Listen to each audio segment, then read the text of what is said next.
ഈ കാർഡ് ഉണ്ടാക്കുന്ന വീഡിയോ കണ്ടപ്പോൾ എൻ്റെ മനസ്സിലോട്ട് ആദ്യം തന്നെ ഓടി വന്നത് എൻ്റെ വീട്ടിൽ തവിട് കൊടുത്ത് മേടിച്ച എൻ്റെ ഇത്താത്താനെയാണ് കേട്ടോ. വേറെ ഒന്നും കൊണ്ടുമല്ല, ഇത്രമാത്രം തൂങ്ങുന്ന ഒരാളെ ഞാൻ എൻ്റെ ജീവിതത്തിൽ വേറെ കണ്ടിട്ടില്ല. അപ്പം ഞാൻ ഈ വീഡിയോ എൻ്റെ വീട്ടിൽ തവിട് കൊടുത്ത് മേടിച്ച് എൻ്റെ താത്താക്ക് വേണ്ടിയിട്ട് ഡെഡിക്കേറ്റ് ചെയ്യുകയാണ് കേട്ടോ. ഭയങ്കര എളുപ്പമാണ്. ഇതേപോലെ ഒരു പേപ്പർ കട്ട് ചെയ്തെടുക്കുക, എന്നിട്ട് ഇതേപോലെ ഒരു ബോക്സ് വരച്ച് കൊടുക്കുക. സ്കൂളിൽ പഠിക്കുമ്പോൾ ഇതേപോലെ ബോക്സ് വരച്ച് കളിക്കാത്ത ആരുണ്ടാവില്ല എന്ന് എനിക്ക് നല്ല ഉറപ്പാണ്. അപ്പോൾ ഇത് വരയ്ക്കാൻ എക്സ്പേർട്ട് ആയിട്ടുള്ളതായിരിക്കും എല്ലാവരും.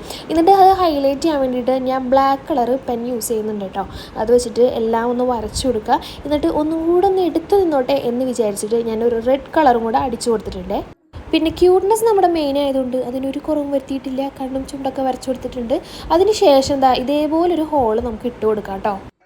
എന്നിട്ട് ആ ഹോളിലേക്ക് ഒരു കുട്ടി ടിഷ്യൂ പേപ്പർ ഇതേപോലെ മടക്കിയിട്ട് ഒന്ന് വെച്ച് കൊടുത്തിട്ടുണ്ട്. എന്നിട്ട് അതിലേക്ക് ഗെറ്റ് വെൽ സൂൺ എന്ന് എഴുതി കൊടുത്തു. നമ്മൾ പിന്നെ പണ്ടേ വരയില്ലാത്ത പേപ്പറിൽ എഴുതുമ്പോൾ കൊച്ചിയിൽ നിന്ന് കൊയിലാണ്ടിയിലേക്ക് പോകുന്നതുകൊണ്ട് പിന്നെ രണ്ടാമത് വരയിട്ടിട്ടാണ് കേട്ടോ എഴുതിയെടുത്തിട്ടുള്ളത്. എന്നിട്ട് ആ വരച്ച വരയും പിന്നെ ആ സൈഡിൽ ഇച്ചിരൂടെ മിങ്ങി വരാനായിട്ട് 4 കോർണറും ഞാനിങ്ങനെ ഇതേപോലെ കട്ട് ചെയ്തെടുത്തിട്ടുണ്ട് കേട്ടോ. നിങ്ങളുടെ വീട്ടിലും ഇതേപോലെ തവിട് കൊടുത്ത് മേടിച്ച ആരെങ്കിലും ഉണ്ടെങ്കിൽ കമൻറ്റ് ബോക്സിൽ അറിയിക്കാൻ മറക്കണ്ട. പിന്നെ ആരെങ്കിലും വയ്യാണ്ട് കിടക്കണ്ടെങ്കിൽ ഇതേപോലെ ഒരു കാർഡ് കൊണ്ടുപോയി കൊടുക്കും. ഒരു രസമല്ലേ? വീഡിയോ ഇഷ്ടമായാൽ ലൈക്ക് ചെയ്യുക, ഷെയർ ചെയ്യുക. പിന്നെ നമ്മുടെ ചാനൽ സബ്സ്ക്രൈബ് ചെയ്യാൻ ആരും മറക്കരുത് കേട്ടോ.